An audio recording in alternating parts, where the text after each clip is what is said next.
Mm. Kain tayo. Napapansin nyo yung ano na yan? Yung traffic light na yan. Ano?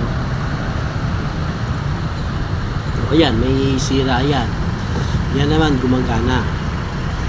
So, kung makaka-encounter kayo ng ganyan, yan kasi sa may tayuman yan, dyan sa may retail.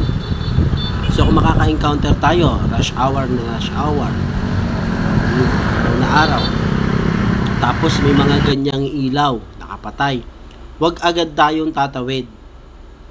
Pwede tayong mag-slow down, 8 kilometers per hour, then check nyo munang mabuti. Lalo na may intersection, talaga namang dapat nag-slow down tayo. Tapos, tsaka tayo titingin sa paligid kung talagang walang traffic light. Ngayon, kung walang traffic light, mag-a-apply tayo ng rules on intersection, yung pagkaliko.